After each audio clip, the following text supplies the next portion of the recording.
When you hear that music, you know what time it is. As my social media team, the young kids say, that's your boomer music, Don. They're saying I'm old, although I'm not a boomer, not quite. I'm a Gen Xer. And then I'll be a Gen Zer. I'll pretend as I get older. Hi, everybody. Welcome to Lemon Live at 5. We're so glad that you're here today. This show you're going to love. You are going to love this show because I know you guys. I know the Lemon Heads. I know the Lemon Nation because it is good news. And it's what I've been telling you when I told you, well, I had some concerns, cautiously optimistic. Now, listen, anything can happen. But I told you, well, I believe that the Puerto Rican thing would stick, right? And I also said to you that women were going to save the day. That women were going to, my term is, women are going to show up in droves. So, hello, women will save America, question mark. My team said, do we have to put a question mark on this thumbnail? And I said, no, do not put a question mark because I believe women will save America. They're already doing it generally every single day. So, or whether should I say women are saving America? Because, why do I say that? On November 5th, there are so many folks who are voting, but right now there are more women voting than men. In fact, some 60 million Americans have already cast their ballots on the state level, and the data is fascinating. And it really has the conservatives, right, sweating. Or I should say the MAGA folks, right? Because not all conservatives are MAGA folks, but it's got them sweating. Nonpartisan analysis of the figures show, as of yesterday, there are signs of a significant influx of new female Democratic voters in Pennsylvania, in Georgia, in North Carolina, in Michigan. In fact, women are voting a great deal more than their male counterparts, okay? And I said to you guys, I'm always going to speak the truth to you. I said that I believe that women, the new voters, are not being picked up in the polling and in the focus groups. I also believe that about even maybe some young folks, okay? So what's been the GOP reaction? It's to crank up the misogyny from 10 to 11, maybe to 15. And we have to discuss this with a pair of fortunate, brilliant women who I respect. It is Monique Presley. She is a legal analyst and political commentator, the host of the Make It Make Sense with Monique Presley on Instagram, airing weekdays at noon Eastern. I have had the pleasure of being on the show and rebroadcast on YouTube. And she's a friend of the show, obviously. And then Lauren Leader is on. Lauren is a friend of the show. She's the co-founder and CEO of All In Together and host of Majority Rules on Two-Way, which I've been on and I'm supposed to be back on, but I've just been so busy. I promised you, Lauren, I'm going to come on soon. Welcome to both of you. How are you feeling on this? What is it, 5 days till Election Day? 5, 4, 3, 2, 1. How are you doing? I'm hopped up on Halloween candy to try to get through this. You are. Clear. That's my stress management tool. It's Halloween candy. Take some Halloween candy to the polls, guys. Take some Halloween candy. My glasses are crooked. I think I slept on it. I fell asleep with them on. I bent them. Okay, so let's talk about this. This is the early voter gender breakdown, okay? Yeah. There are, let's see what it says. 10-point gender gap in early voting so far. Women account for roughly 55% of the early vote, while men are around, guess what? 45%. And look at that. Leave it up there. Look at the state breakdowns. At the state breakdown. Yeah. Arizona, 52%. Nevada, 50%. Pennsylvania, 56%. Georgia, 56%. North Carolina, 55%. Michigan, 55%. And Wisconsin, 55%. So when you look at those numbers, just real quickly, what are you thinking, Monique? Oh, we're looking good. We're looking good. That's all you'll say. I don't know what else to say about it. I'm encouraged. I'm pushing away from me all of the negativity about what the numbers could really mean. And a little later, I just want to share. I was in Florida, in a part of Florida where you would never believe there would be a single person voting for Kamala Harris, and I had some conversations that have just inspired my soul. Oh, great. But Lauren Leader. Play that ad. Yeah. I'm sure we're going to see the ad tonight. I mean, these numbers are like, I literally live for this. This is like all I ever think about is numbers like this. Partially because it's really significant, but also it's also important to remember that women have outvoted men in every election since 1980.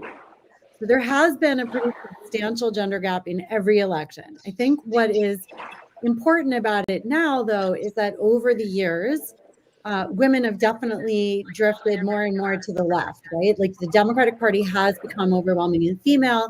The Republican Party has definitely become much more male. Why did Donald Trump win in 2016? It was really because of a large group of non-college educated white women who showed up for him. Right. And so that's always kind of the question. In the last 4 cycles, right, if you count the congressional races and you count the presidential, that's really shifted. That he has, lost a larger share of white women. And right now, this is like the $1 million question is, is that 50, are those like 55%? Are they overwhelmingly for Harris? I suspect that they will be. And I think in part because we don't know yet how the like generational stuff breaks down here, but that's going to be really important to look at. I think younger women skew, like 80, 90% Democrat. So, I think it's a very positive sign. I think it's going to hold. Like this will be what the numbers look like after, a week from today. Amazing. So listen, the implications for next week's election results are really unclear right now. Among registered Republicans, women are voting early more than men as well, but the high female turnout is encouraging the Democratic strategists, as it is with Lauren as well, because you're saying I'm not sure it's encouraging, but you think most of that will go to Kamala Harris, who are expected to surge in Republican turnout, who expected that a surge in Republican turnout will result in more gender parity among early voters. Now, in some states, women are actually exceeding their vote share from 2020, which Democratic strategists say is shocking. It is a diverse coalition too. Black and Latino women under the age of 30 are not only showing up at higher rates than their male peers, but by even a larger margin than they did in 2020. I mean, Monique, and Monique, look, this is a full screen. This is Democratic enthusiasm, because there was a concern before about enthusiasm among Democrats where they said, hey, it's not so good. Democratic enthusiasm is virtually the same that it was. They haven't seen this since 2007, 2008, when Barack Obama ran. Yeah, listen, Don, I'm a Texan. So for all the things I fight for Texas. And I was in Houston with the 30,000 other people a few nights ago. Friday night, you can't make that up. And I know we just did 75,000 a couple of nights ago, but in Texas, that people believe is red, I know is blue non-voting. For 30,000 people to be in Houston for a Democratic political rally, and for it to not be like overwhelmingly brown or overwhelmingly black, for it to be for real melting pot, this is the USA type crowd, and watch people in the middle trying to teach each other the two-step and the electric slide, like everybody taking turns, like, oh, we know how to do this part. Something's happening. Something with energy and enthusiasm and with decision, as the VP says, to turn the page. Like, no, we just can't do this anymore. Well, I just wonder, Lauren, with all of that. By the way, we are live on TikTok, we're live on the Gram, and we're also live here on YT, where your comments are there. So if you're watching us on any of those platforms, make sure you follow our content, hit the like button, hit the subscribe button, hit the follow button, hit the heart button, whatever button it is on your platform, hit it, because it affects the algorithm and it helps us out. And more people get to see our content, right? The more you like it, the more people get to see it. So thank you so much for everyone for joining us. Lauren, with that said, when you look at that enthusiasm among women, you look at that enthusiasm among Democrats, is there a hidden Harris vote? Because there is, and I've been seeing that. So look, here's the thing: like, we all have 2016 PTSD. So, like, that was the year that I gave up saying that I thought I could predict what the outcomes of an election were. Still, like, for the last 4 cycles, we called it when a lot of the all the shows that I'm on and that you've been on, Don, like, nobody was calling it because of the polls. And we saw similar things in the 22 midterms where there were like really skewed polls that, made it seem like there was going to be this red wave. Why do I bring that up? Because I actually think it's incredibly analogous for a couple of reasons.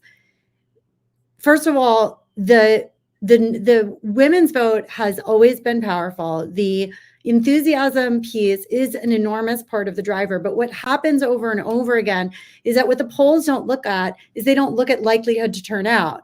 So they give you these numbers, America is divided.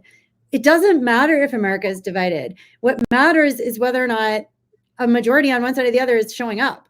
And that's been the story of women in every single one of these elections. Like, you look at what happened with the abortion votes in Kansas, the abortion votes in Kentucky, the abortion votes everywhere we've had them. Republican women have crossed the aisle to support abortion rights. That's why you've had these crazy bills that, all the constitutional amendments in states that were red.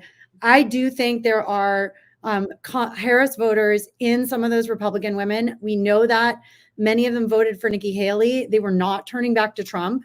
And as you said, they're doing everything possible to alienate women. And day after day after day, we see this contrast of, women are dying in places like Texas and elsewhere. And you've got, Donald Trump embracing the worst of the worst of the worst. He's going to be women's protectors. Give me a break.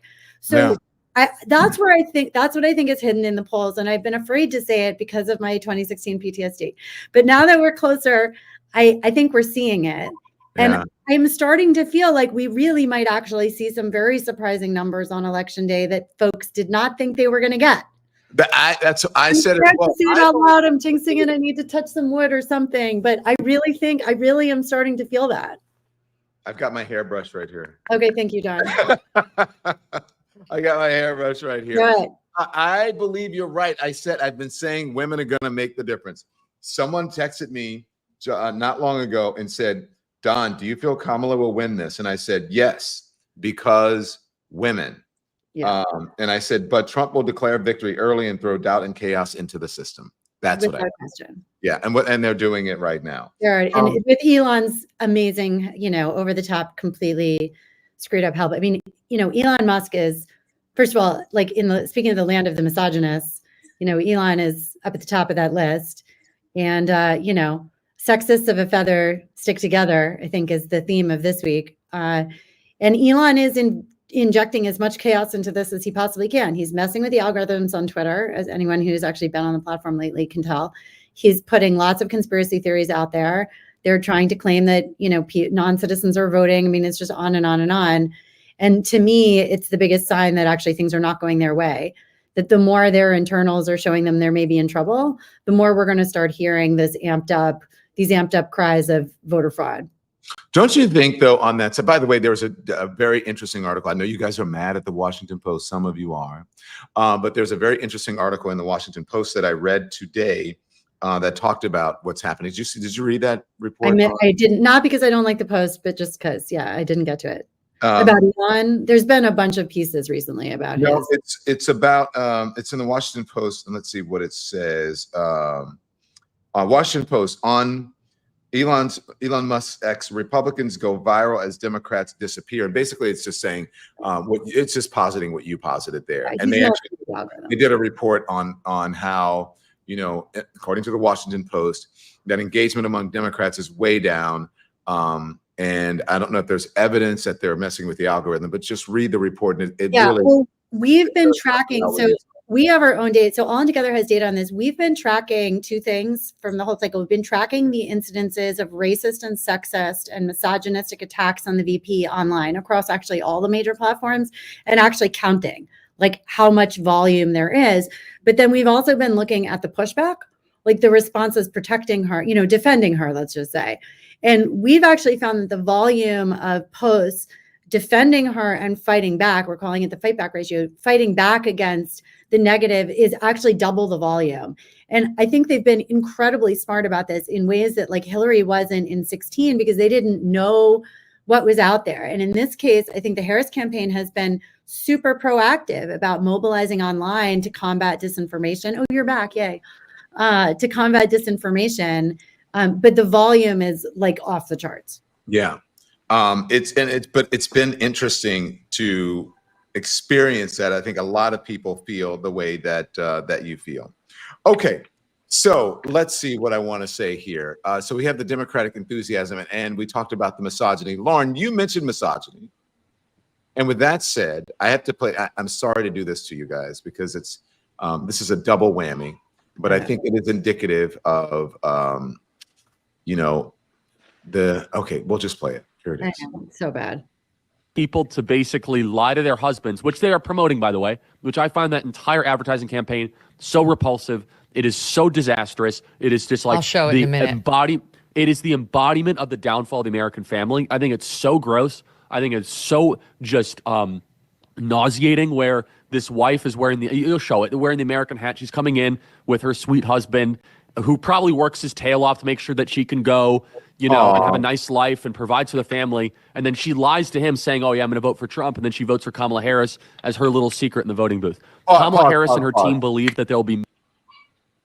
And then back it up a little bit. Can you guys believe that?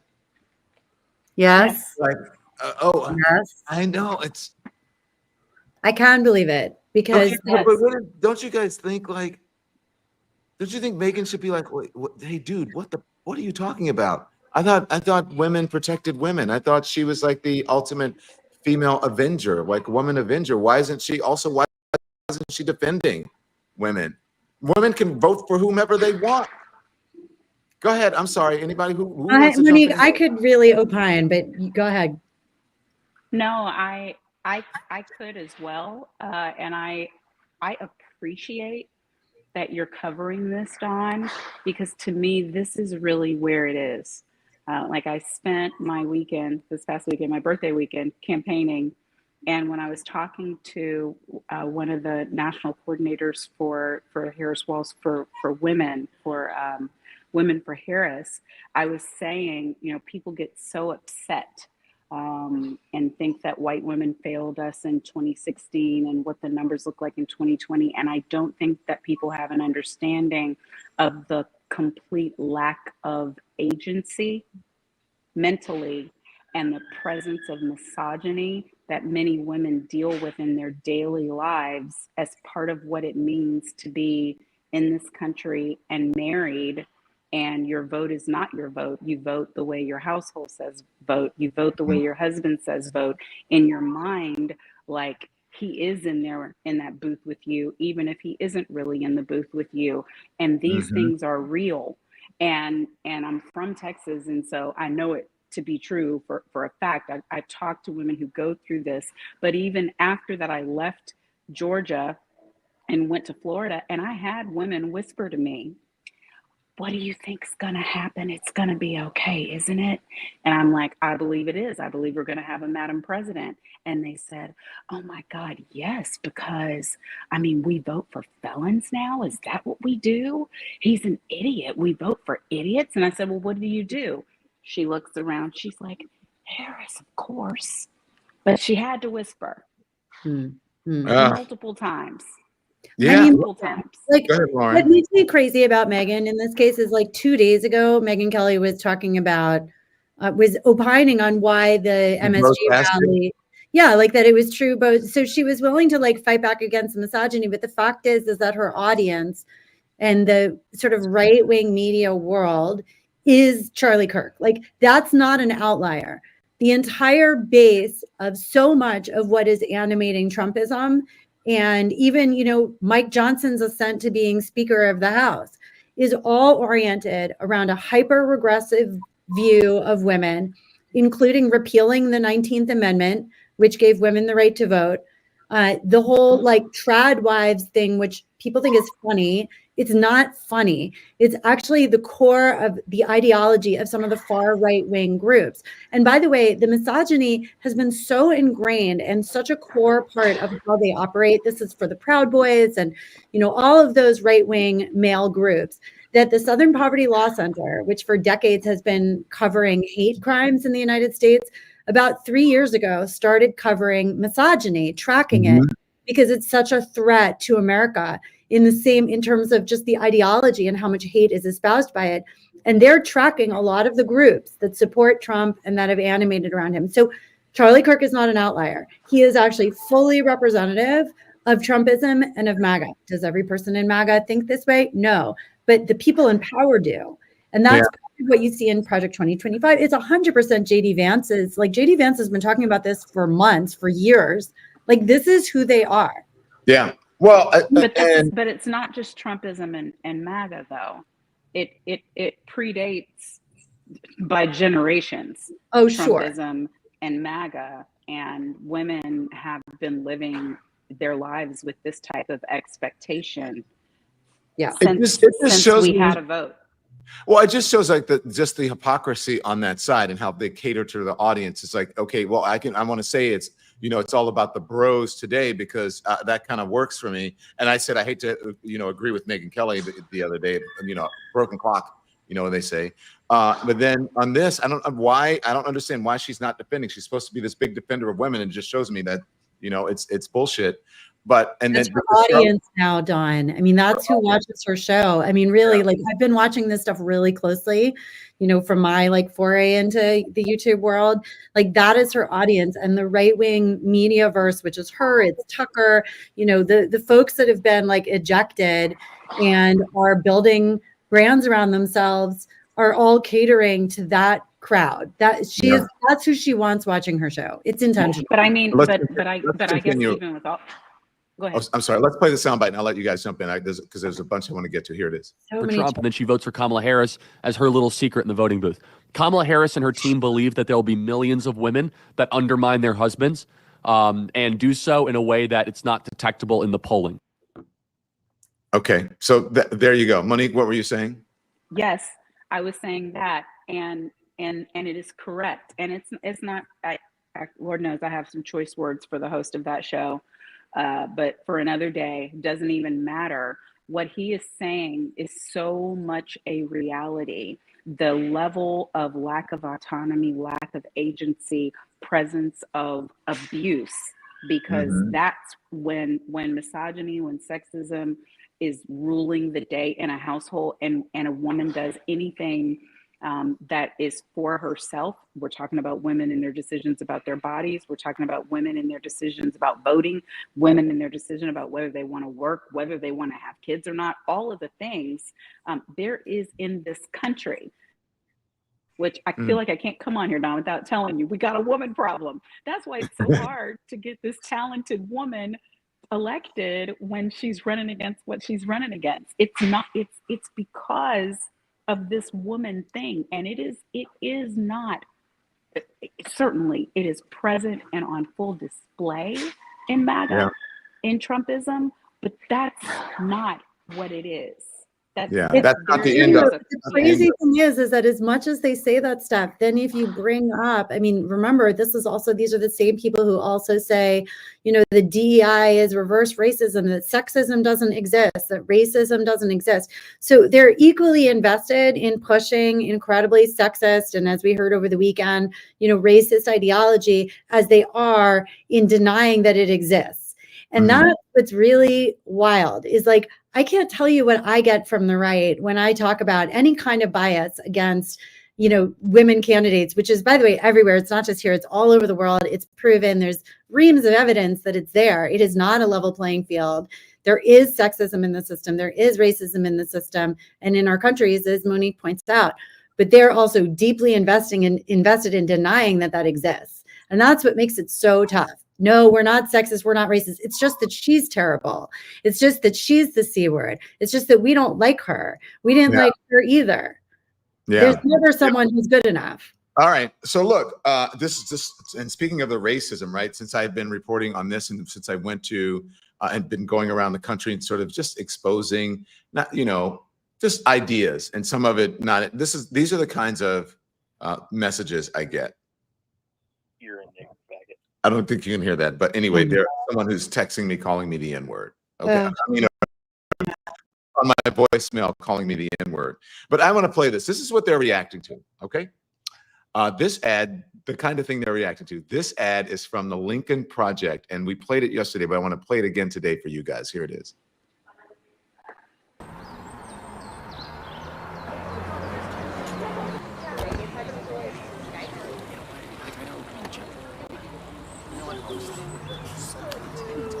Still voting for him? Hell yeah. What about your wife? She doesn't like him, but she's voting for him. Same with mine.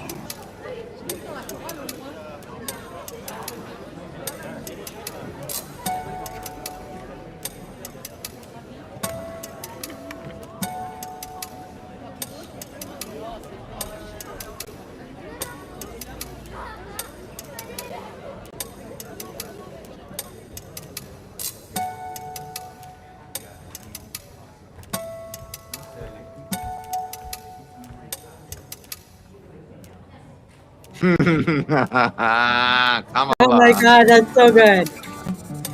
I'm gonna cry.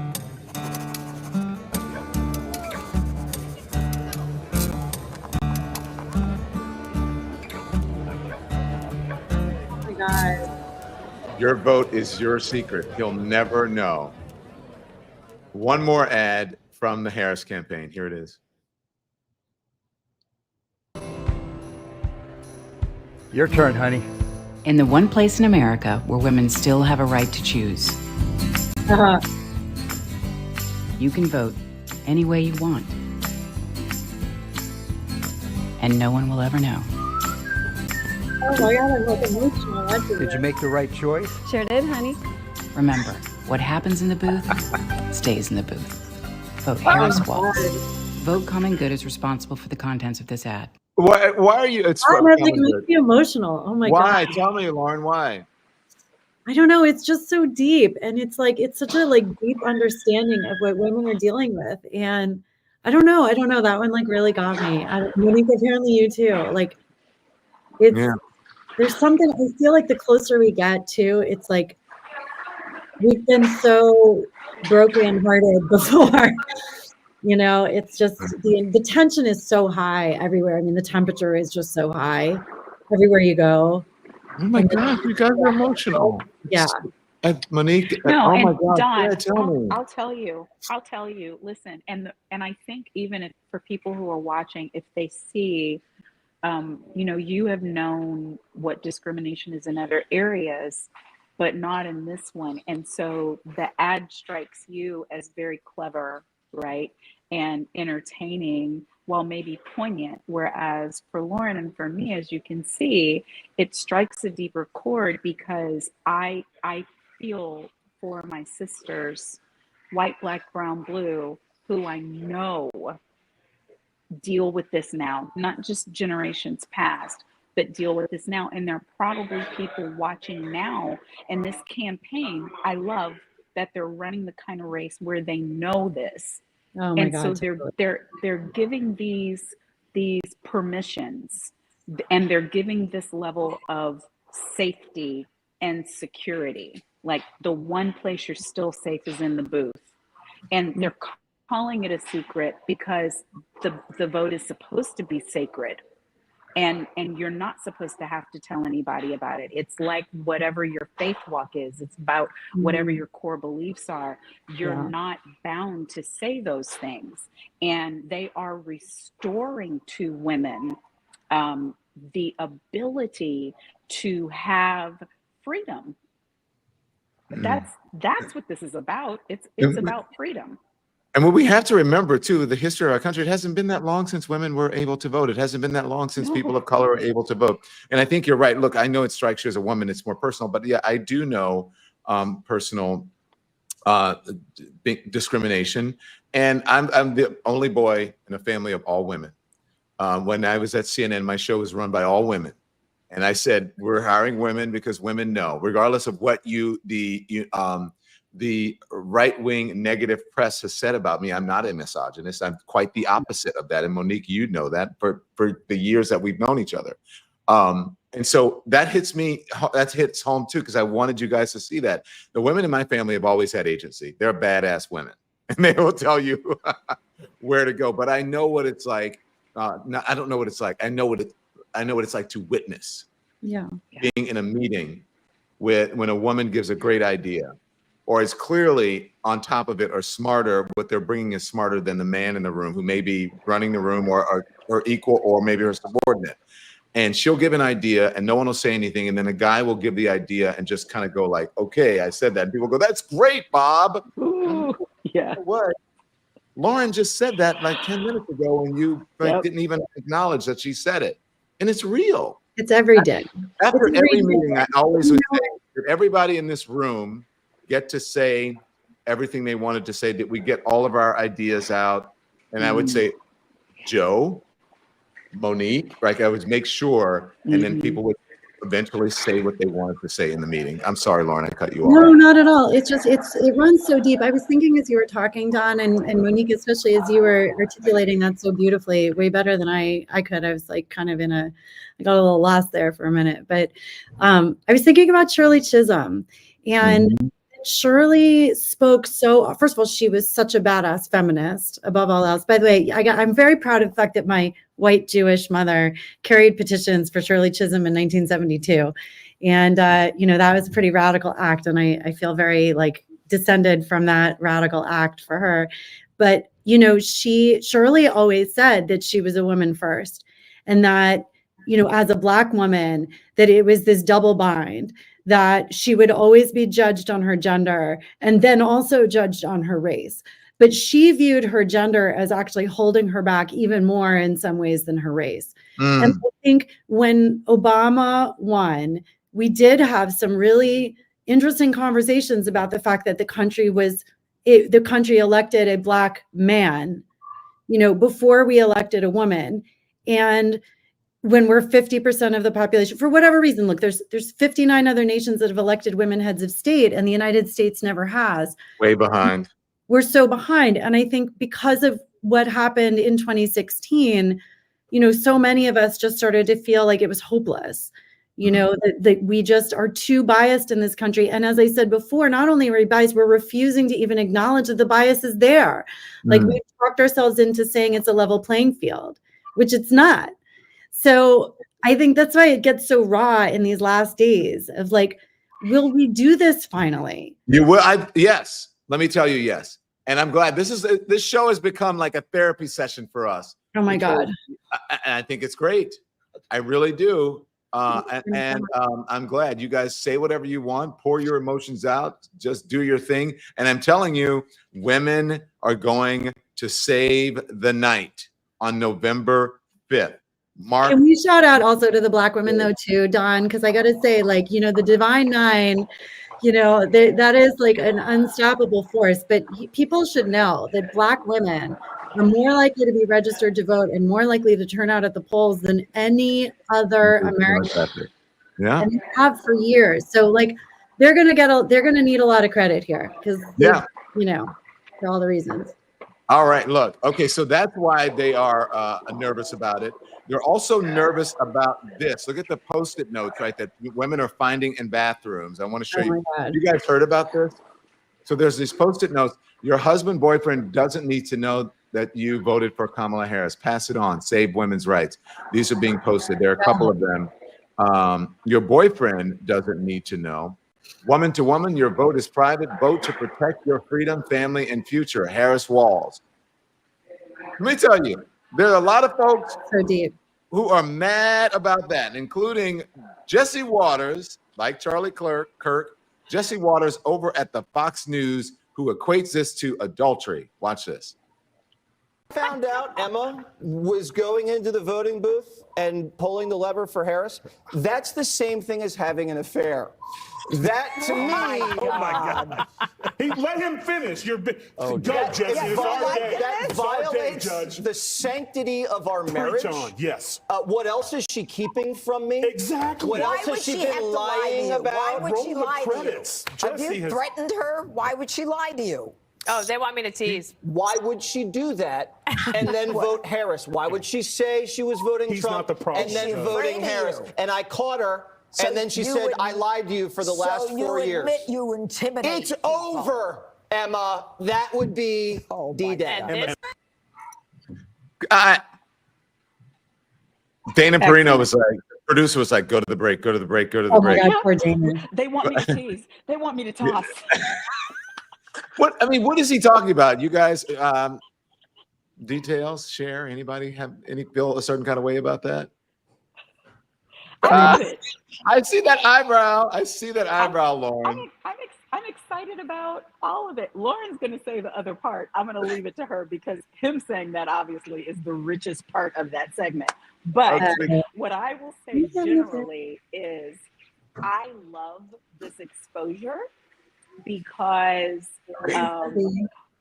women deal with that man who thinks you got to answer to somebody and you better be telling me the truth about it. Now, granted, because they at one point did have agency, you go into a marriage, you probably should be marrying somebody who understands, yeah, we're a voting family. That doesn't mean we all vote the same in the family. That means we're proud that we vote. And hey, if you decide not to vote, if well, I couldn't be married to a non-voter, but those are choices. What he's saying is this is akin to cheating because you have to tell me what it is you're going to do in there and do what I want. Do it the way that I want. And you're right. The clock once again, it's right twice a day. Here comes the judge saying, why would she be intimidated? Why couldn't she tell you? Why would she have to lie? Those are the questions.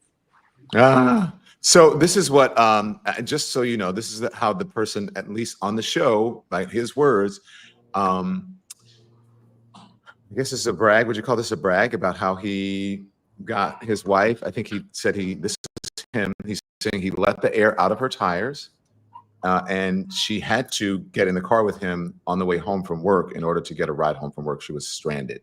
Here he is. Trying to get Emma to date me. First thing I did, let the air out of her tires.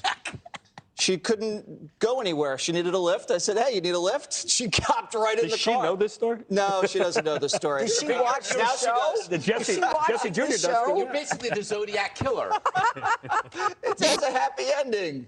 Really? Yes, we're married. boy. Did you really do that? Is that the first time you did it, or did you use that before? It works like a charm. Oh, okay. Kathy Lee Gifford joins us. Okay, wait, wasn't he married at that?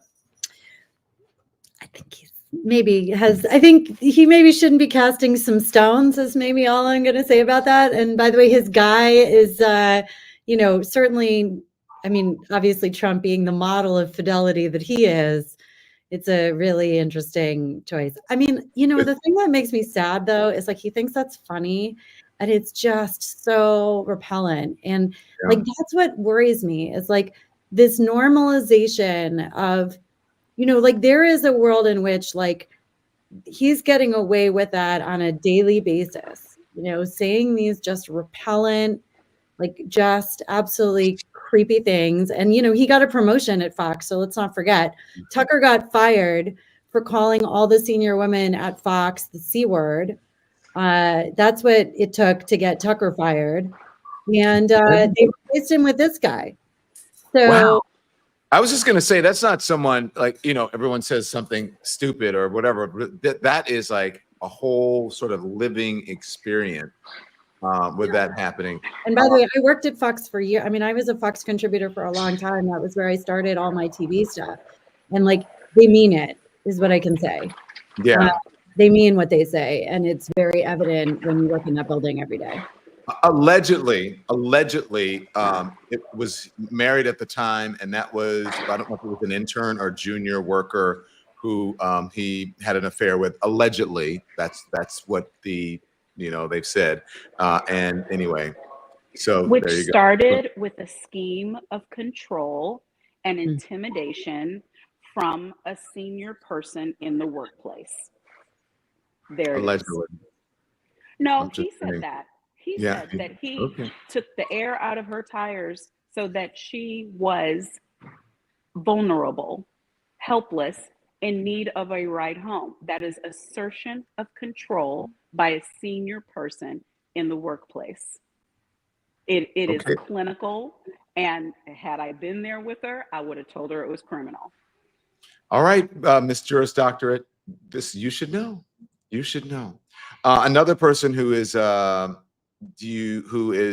has said his things about childless cat ladies and blah blah blah blah blah, has said that now he wants childless, I guess, dog men to vote for him. And usually it's childless gay dog men, because he's saying that he is going to, he told Joe Rogan that he believes he's going to get the normal gay guy vote, whatever that is. Let's listen. I think that, frankly, I wouldn't be surprised if me and Trump won just the normal gay guy vote, because again, they just wanted to be left the hell alone, and now you have all this crazy stuff on top of it. That do you count there? Is like, that you, Don? Is that you card? Don, is there a card that they give out that's like normal? You like have to apply for it? So let me speak for the normal gay guy. Normal. The normal gay guy wants none of what you're selling, JD Vance. They want none of what you're selling, Donald Trump. We don't want bigots and racists and sexists and homophobes and people who did this. Play the next soundbite, please. Why would we want this?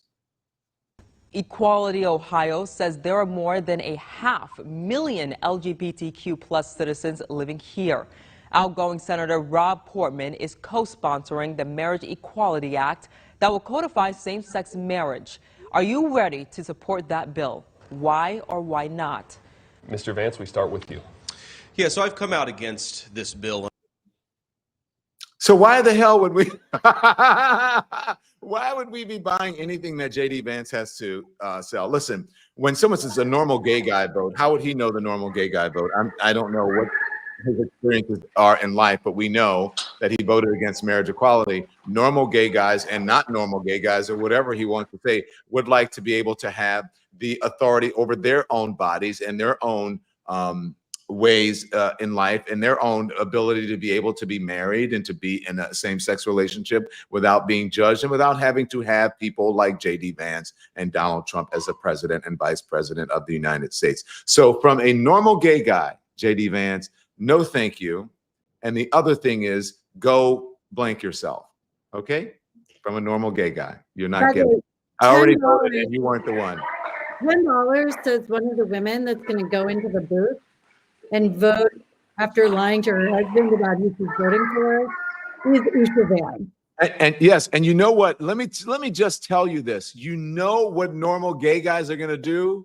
We are going to protect our normal straight or gay women allies, women for which we're allies for. That's who we're going to protect. We love our women, and we're going to protect them, because just like we should have authority over our own lives, women should have authority over their own bodies and reproductive organs and reproductive rights. And that's what we're going to vote for when we go into the booth. So normal gay guys are not going to vote for you. I'm sorry. There may be some folks out there who love to go to Mar-a-Lago because they are clout chasing and they're grifters, but not the folks that I know. And I know a lot of gay guys.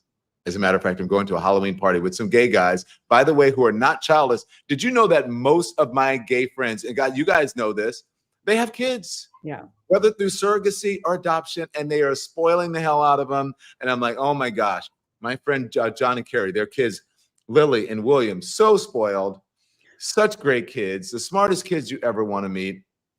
My friend Mario, Ella, and Olivia, just amazing, amazing kids.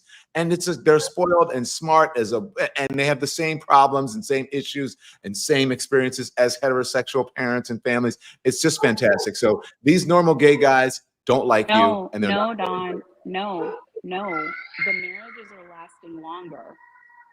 Oh yes. Those are the numbers. Everyone. So the marriage the Party of Family Values. The Party of Family Values really should have been cultivating and curating a relationship with the normal gay folks for a good while now, if they wanted to be not extinct soon, but they keep making bad decisions because gay families are sticking together longer by the numbers now. I guess the heteros, we're just all sick of each other. I don't know. Who's having the Halloween fun over that I can hear in the background? Is that you, Lauren? No, I was like, where's that coming from? It's one very unhappy little fireman over on my end. I saw I saw an unhappy little ballerina having a meltdown in the middle of the crosswalk, and the crosswalk turned and the cars were coming, and she was up outside of her stroller, and she laid down in the middle of the street in her little tutu. And I was like, Mom, I grabbed the stroller, just a meltdown. I don't know if she had too much candy, but you know, hey, it happens, right? That's what kids do. That's what kids do. And nobody, you know, it's so normal. People are like, oh my gosh, poor lady. But kids do that. They have meltdowns. Okay.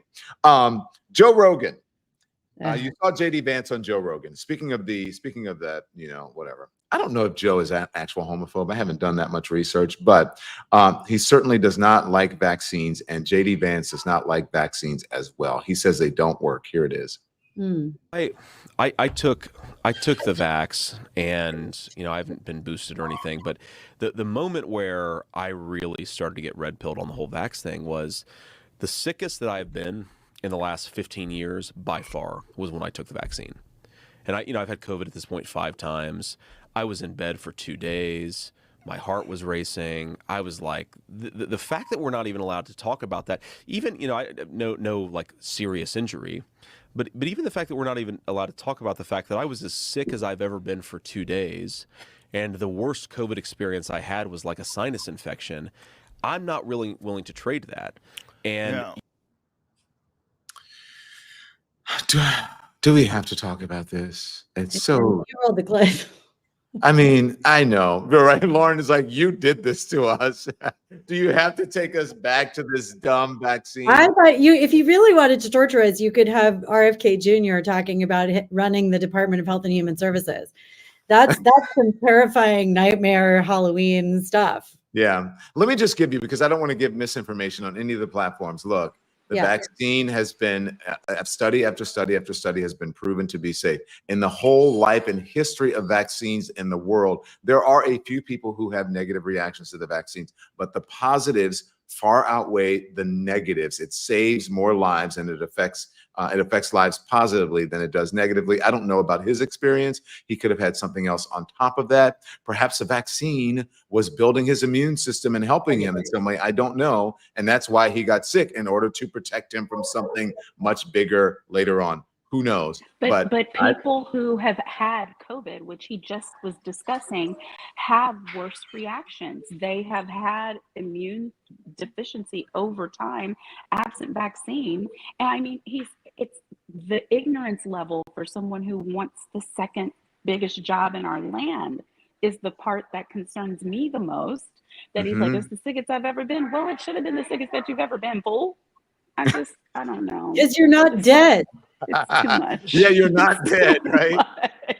It's too much. But so listen, I want to know what you guys think about this, though, because this is him on Rogan talking about abortion, and maybe there's some, you know, redeeming qualities of Joe Rogan. But listen, here it is. Is that men are making decisions for what women can and can't do. I hear that. And one of the more concerning aspects of this is, like, say if you live in a state like Texas, where there's a limit to when you can get an abortion. I think it's like 6 weeks, which a lot of people think at that point in time, you can't even tell whether or not you're pregnant. And this puts a lot of women in like very vulnerable positions.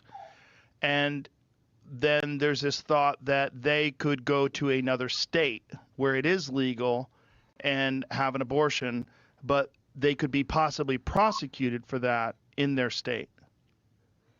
That's concerning to me, that we can make, if there's a place in the country where it's legal to have a medical procedure and you live in a state where it's not legal, that your state can decide what you can and can't do with your body, which is essentially based on a religious idea. And a lot of I'm not criticizing it one way or another, but I'm saying that a lot of what this choose life thing is about, that life is precious and life is sacred and life begins at the moment of conception. And some people agree with this, but other people disagree with this. And it seems to be a lot of it is based in religion. My concern is using that to dictate whether or not a person can legally travel to another state. I don't think the government should be monitoring where you travel or what you do when you travel, as long as that thing is legal. And I'm concerned with this idea that you could be prosecuted for it in your state for doing something that's legal somewhere else. I don't like the idea, to be clear. I've not heard of this, maybe as a... What? as like a possibility, but not as something that actually exists in the law. But I've not heard of somebody being arrested, and I don't like the idea of arresting people for I haven't moving heard about of them the country. doing it either. Okay. I've heard of the discussion. I've heard as a threat. Yes. Who wants to weigh in on that? I mean, this is like Trump saying he never knew the guy who made the jokes at MSG. I don't know the guy, never heard the guy. That is like Trump deflection 101. Give me a break. I mean, JD Vance has been one of the key architects of right-wing anti-abortion politics for his entire political life. He knows exactly what Joe Rogan is talking about, and they want nothing to do with it because their fingerprints are all over this. They are responsible for this. And Trump is out there every day saying that you should leave it with the states and that everyone wanted it to go back to the states.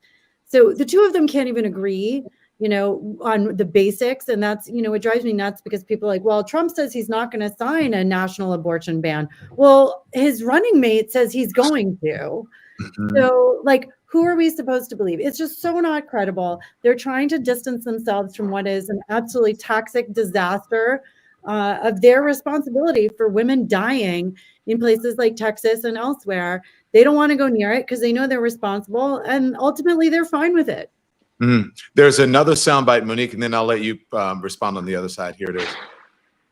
The concept in the zeitgeist is that abortion had always been, Roe v. Wade had always been the law of the land, and then all of a sudden that was taken away, and you have these religious men who are trying to dictate what women can and can't do with their bodies. Yeah. No, look, I mean, again, I understand that. I understand the pushback against that.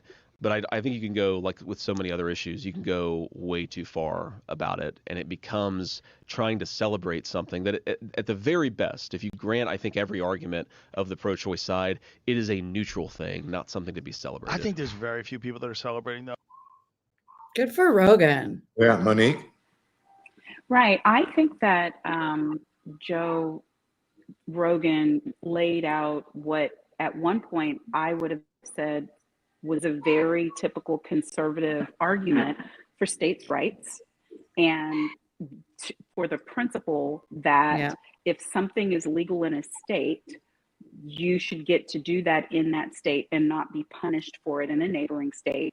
And the second principle being interstate travel between states, which is the right of citizenship in America. So we're residents in a particular state, we are citizens of this country, and we should have free travel. And ultimately, as these laws come, I'm wearing my Howard Law sweatshirt today, so I'm feeling very lawyerish.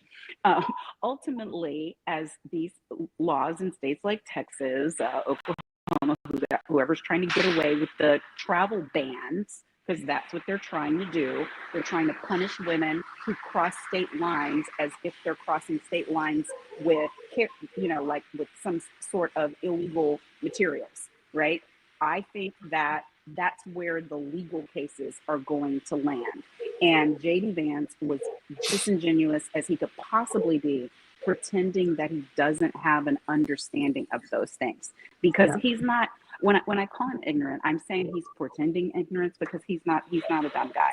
He knows what's happening. He is one of the authors of all these things. Go ahead, Lauren. What do you want to say? Anything? No, she nailed it. I mean, women aren't stupid. I mean, first of all, don't treat us like we're stupid. Women know exactly what's going on here. And if you are one of the tens of millions of people who lives in any one of these states, you know that your life could be in danger at any time. And we care about each other. And, you raise a great point, Monique, because this has always been so much of the conservative ideology is like the separate states' rights. I mean, Texas doesn't even want to be on the power grid, which is why people went out, people sat without power for months and died. They don't even want to work with another state to have power. There's like a deep sort of secessionist thing in Texas, which is like, we're our own country. No, you're not. It's the United States of America. And that half of our citizens are being denied a right that the other half of our citizens don't have. Well, that's pretty fundamental to the American ideal that we're one nation. Mm-hmm. And there are a whole lot of people who are very invested in us being 50 nations, and women are paying the price. Yeah. There's something that I have, I want to play. I was in Pennsylvania, ladies, and yesterday, and we went to Lancaster County, and we also went to Allentown. And I asked, there are a lot of Puerto Rican voters in Pennsylvania, 500,000 or so, almost 500,000 or so. And I spoke to some folks there, business owners, and I spoke to this one woman, which I think really, yes, Lauren, I know, I'm wrapping it up. Lauren has to leave at 6. But I wanted you guys to see this before I let you go, because I think this is going to make a difference. And I think it speaks to both of everything that a lot of what we've been talking about. Here it is. Puerto Rican? Yes, I am. You are. Did anything that happened at Madison Square Garden last week? Yes. Yes, it did affect. Yes, it did affect my decision a lot. What was it like to hear that Puerto Rico is floating garbage in the ocean? It was horrible, because it is not true. It is nice for them to go on vacation, I bet, to my island and enjoy the beautiful people over there in the culture. But you're going to call us trash? How much have we contributed? Because my people go to war just like every other American citizen here in the United States. You are American citizens. Yes. You're not immigrants. That's what I'm saying. Like every other American citizen here, we all go to war. The MAGA folks, the Trump folks are saying, oh, it's a joke. It's not a big deal. It's No, not it's making not a joke. That was not a joke. Were you leaning towards him before this? I would say yes. And now? No. You think it's going to make a difference in the election? Yes, it's going to make a difference. Do you think that the Puerto Rican community could? Yes, absolutely. I couldn't even get the questions out. Yes. As a female, we were already leaning more towards Kamala when it has to do with women's rights. So now you just pushed us even more. Now you pushed the Puerto Rican women even more. You said you were leaning towards him to vote, and now you're like, Wow. I didn't want to say so, but no, he doesn't have my vote. Thank you. Don, amazing. I love these interviews that you've been doing. I've been watching them like crazy. They're so good. Yeah, I just want to say though, when I had this feeling, and she confirmed what I was thinking. But just real quick, just let me play this, and then I'll let you guys go. This is the difference. This is the tone deafness and the bigotry that's coming from the other side. Just here's Rudy Giuliani. Listen to his words closely. They lived back 200 years ago. They just shouldn't have been taken out of the jungle and placed in the middle of a small town America. That's ridiculous. Or big town America, for that matter. So he's talking about immigrants and saying you should not have been taken out of the jungle. Okay, so I'll let you ladies, Lauren, and then I'll give you the last word, Monique, whatever you guys want to say about this. I do believe that women will make a difference, and I think immigrants will make a difference, and I think that normal gay guys will make a difference. And I think Tuesday night may be a bit of a surprise. I agree with you, Lauren. You first. Yeah, I mean, listen, I could go on for an hour about Rudy and the fact that he just lost every last dollar he has because he used his platform to destroy the lives of 2 Black women who were extraordinary public servants doing their job. And he completely destroyed their lives just because it was convenient for him. So, Rudy belongs squarely in the basket of deplorables. Just appalling behavior. But look, to end on a more positive note, I think this moment I'm hoping that this moment, that when women turn this election, as they will, that it will maybe finally be the moment where we recognize that we should be listening to what the majority of Americans have to say, and that they want to be heard. We want to be heard, not just with our votes, not just every 4 years, but every day. We're the majority of this country, and we deserve to have equal place where all the decisions are made at every table of power. Lauren, thank you. I know you have to hop off. Where do we find you? We find you on Two-Way, right? You have your show. Well, on my socials, start with my socials, Lauren Leader AIT. Okay.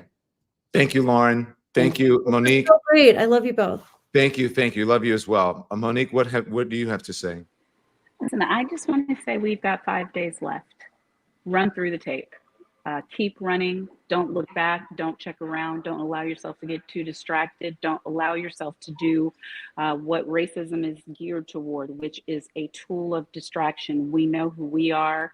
We know who everybody else is. I do believe that women, particularly Black women, obviously are going to do what they're supposed to do. But I also think it's going to be the men who love us. It's going to be our uncles and fathers and brothers. It's going to be gay and straight. It's normal gay guys. non-binary. It's going to be the normal ones and the abnormal ones. The normal Amen. Black women, the abnormal Black women. It's going to be everybody who has made a decision about this country and who we want to be. And I'm saying get busy. Curb your anxiety by getting busy for the next 5 days. If you are registered to vote and have already voted, affect the people around you by making sure they've done it, help an elderly person, and then get out there and hit those streets. All right, ladies, normal Amen. or otherwise. Bye. Get out of here. Go do your thing. Happy Halloween. Love you both. I'll see you soon. Thank you, Dawn. Okay. Bye. Thank you, guys. I'm going to talk to the subscribers just for a bit. Bye. See you guys. Thanks so much. By the way, everyone, in the chat, I put the article that Lauren and I were referencing as it relates to what is happening on X. So you can read that if you like. It is I have it in the chat. So check it, click on it if you want to read it. I'm so glad that you guys are here, that you're here on TikTok. I'm so glad that you guys are here on Facebook. I'm so glad that you guys are here on Twitter and on where else are we on the YouTube. So thank you so much for joining us. Listen, Asian Lives Matter says, oh wow, all kinds of stuff. Mecca Scarrett says, get busy. So guys, what are you saying? LeBron James just endorsed Kamala, says Denise M. That's great. Not a surprise, but it's great that he did it. We aren't going back, says Carta. We aren't going back. And so look, I know that you guys are, I told you the show would be positive and that you would like it, because I'm telling you, there's something that's brewing out there. The polling, we shall see. Look, it's going to be what it's going to be. But I do believe that women will come through. And if you look at the numbers of what's happening, the women who are voting and early voting, the demographics, all of that, it does speak well for the Kamala Harris campaign. It speaks well, I will say this, not just for the Kamala Harris campaign, but for democracy. Now, I do believe that Donald Trump will declare victory early on in the evening, whether he has won victory or not, whether he has won the election or not, and throw some chaos into it. So we'll see if that happens. I want you guys to join us on election night, because you have been talking, you guys have been responding to the man on the street stuff, the interviews that we have been doing. You guys have been loving it, and we're going to do something very similar live on election night. We're going to talk to you. Also, if you're with us here on the YT, on the tube, and you're part of our Lemon Heads, you can also be on the show. We're going to get you on the show. We're going to talk to you. Your face will be on the show. You will be a part of our panel group on the show. This is for you that we're doing on election night. So make sure you subscribe. If you only can get on the show if you're a subscriber, and we have to vet you. So look for your application in our community page on YouTube, okay? And then you can find it, and you too can be on the show and be a Lemonhead, and everyone can get to see you. You can be proud. You can vent on election night. You can come here for some levity to blow off some steam, and we're just gonna have a great, relaxed time. And then when the results start to come in, we may get a little more serious, or we'll see. Maybe we'll want to be drunk and happy and celebrating like it's partying like it's 1999, or we could want to cry in our soup. We don't know, but we'll all be in it together. So before you get out of here, make sure you hit the thumbs up, make sure you hit the likes, make sure you follow us. If you're on TikTok, make sure you hit the hearts. And I'm gonna go over to TikTok now and talk to you guys, okay? Just to the folks over on TikTok. So thank you guys for joining us on whatever platform, even if you are on Instagram. We appreciate it, and we will see you later on. I'll see you tomorrow morning at 10 a.m. For our Hot Topics program. Okay, bye everybody. Thanks for watching, everyone. Make sure you hit the like button. It helps us with the algorithm. And also, we'd love for you to become a subscriber. So hit that button too. We're live every day at 10 a.m. Eastern Time and 5 p.m. Eastern, so there's plenty of content for you to check out.